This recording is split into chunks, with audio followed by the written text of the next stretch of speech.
بسم اللہ الرحمن الرحیم۔ اللہ تعالیٰ سے دعا ہے کہ اللہ تعالیٰ قرآن پاک پڑھنے، سمجھنے اور اس پر عمل کرنے کی توفیق عطا فرمائے، آمین۔ سورہ الرعد آیت نمبر 28 میں اللہ سبحانہ وتعالیٰ ارشاد کرتے ہیں، جو لوگ ایمان لائے ان کے دل اللہ کے ذکر سے سکون حاصل کرتے ہیں۔ یاد رکھو، اللہ کے ذکر سے ہی دلوں کو سکون حاصل ہوتا ہے۔ سورہ انفال آیت نمبر 2 میں اللہ تعالیٰ فرماتے ہیں، سچے مومن تو وہ لوگ ہیں کہ جب ان کے سامنے اللہ کا ذکر کیا جاتا ہے تو ان کے دل لرز جاتے ہیں، اور جب ان کے سامنے اللہ کی آیات پڑھی جاتی ہیں تو ان کا ایمان اور بڑھ جاتا ہے۔ سورہ آل عمران کی آیت نمبر 92 میں اللہ سبحانہ وتعالیٰ فرماتے ہیں، تم ہرگز ایمان کے اس اعلیٰ مقام تک نہیں پہنچ سکتے جب تک تم اپنی پسندیدہ چیز اللہ کی راہ میں خرچ نہیں کرو گے۔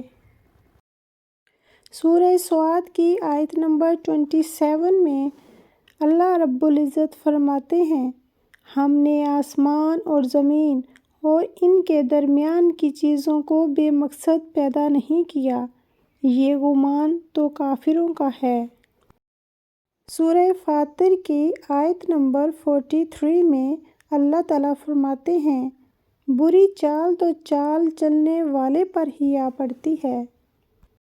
سورہ رحمان کی آیت نمبر 5 میں اللہ سبحانہ وتعالیٰ فرماتے ہیں، سورج اور چاند حساب میں جکڑے ہوئے ہیں، بس تم اپنے رب کی کون کون سی نعمت کو جھٹلاؤ گے۔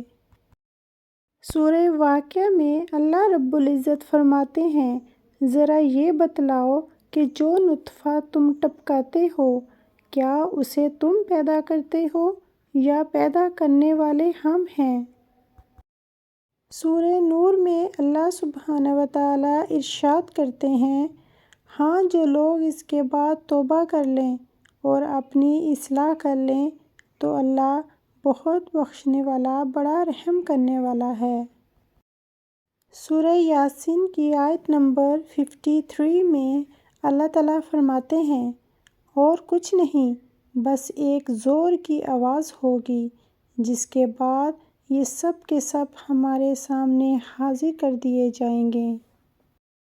سورہ اسراء آیت نمبر 6 میں اللہ تعالیٰ ارشاد کرتے ہیں، بے شک ہر مشکل کے ساتھ آسانی ہے۔ سورہ نجم آیت نمبر 39 میں اللہ سبحانہ وتعالیٰ ارشاد فرماتے ہیں، انسان کے لیے وہی کچھ ہے جس کی وہ خود کوشش کرتا ہے۔ سورہ الکہف آیت نمبر 49 میں اللہ سبحانہ وتعالیٰ ارشاد کرتے ہیں، قیامت کے دن جب مجرم اپنا نامہ اعمال دیکھیں گے تو کہیں گے، ہائے ہماری بدبختی، یہ کیسی کتاب ہے کہ جس نے نہ ہماری کوئی چھوٹی بات چھوڑی ہے اور نہ ہی کوئی بڑی بات جو اس میں درج نہ ہو۔ سورہ بقرہ آیت نمبر 268 میں اللہ تعالیٰ ارشاد کرتے ہیں، یہ شیطان ہے جو تمہیں مفلسی اور تنگ دستی سے ڈراتا ہے اور تمہیں بے حیائی اور غلط کاری کا حکم دیتا ہے، جبکہ اللہ تم سے اپنی بخشش اور فضل کا وعدہ فرماتا ہے، اور اللہ بڑی وسعت والا اور خوب جاننے والا ہے۔ سورہ شمس آیت نمبر 9 میں ارشاد باری تعالیٰ ہے، کامیاب ہو گیا جس نے اپنے نفس کو گناہوں سے پاک کر لیا۔ سورہ سجدہ آیت نمبر 22 میں اللہ سبحانہ وتعالیٰ فرماتے ہیں، اس شخص سے بڑھ کر ظالم اور کون ہوگا جسے اس کے رب کی آیتوں کے ذریعے نصیحت کی جائے اور وہ ان سے منہ پھیر لے، ایسے مجرموں سے تو ہم ضرور انتقام لے کر رہیں گے۔ سورہ بقرہ آیت نمبر 269 میں اللہ سبحانہ وتعالیٰ فرماتے ہیں، اللہ جسے چاہتا ہے حکمت عطا کرتا ہے، اور جسے حکمت مل گئی تو گویا اسے بڑی دولت مل گئی، اور ان باتوں سے صرف عقل مند لوگ ہی سبق حاصل کرتے ہیں۔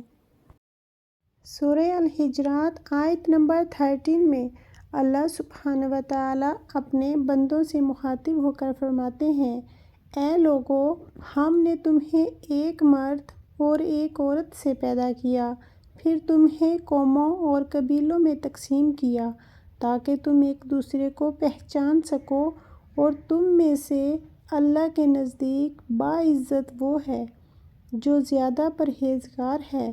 یقین مانو اللہ سب کچھ جاننے والا اور پوری طرح باخبر ہے۔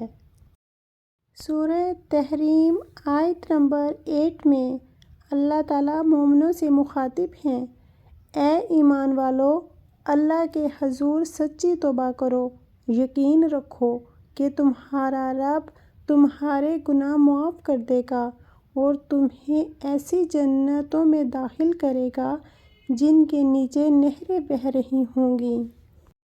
سورہ انبیاء آیت نمبر 34 اور 35 میں اللہ تعالیٰ فرماتے ہیں، آپ صلی اللہ علیہ وسلم سے پہلے بھی ہم نے کسی انسان کو ہمیشہ کی زندگی نہیں دی۔ اگر آپ صلی اللہ علیہ وسلم وفات پا جائیں تو کیا یہ ہمیشہ زندہ رہیں گے؟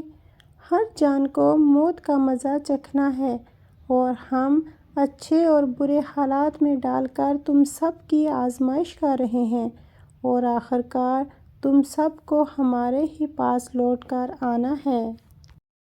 سورہ حج آیت نمبر 73 میں اللہ تعالیٰ فرماتے ہیں، لوگو، ایک مثال بیان کی جاتی ہے، اسے غور سے سنو۔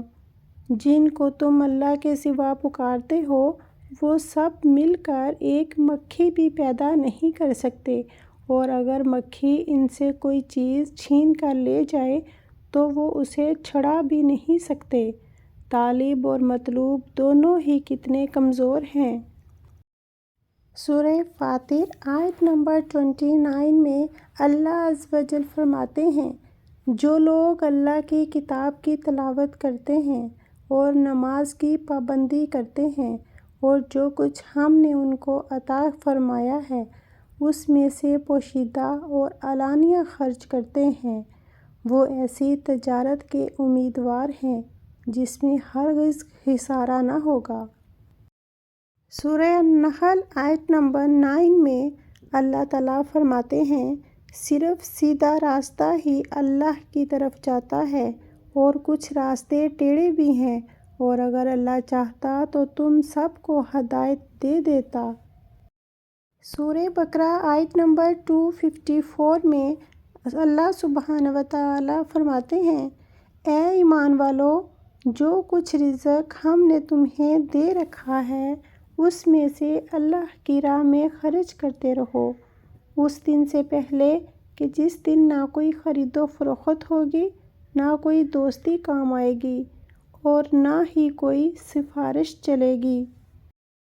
سورہ انبیاء آیت نمبر 83 اور 84 میں ارشاد باری تعالیٰ ہے، اور یاد کرو جب ایوب علیہ السلام نے اپنے رب کو پکارا کہ مجھے بیماری لگ گئی ہے، اور تو رحم کرنے والوں میں سب سے زیادہ رحم کرنے والا ہے، تو ہم نے اس کی دعا قبول فرمائی اور اس کی تکلیف دور کر دی۔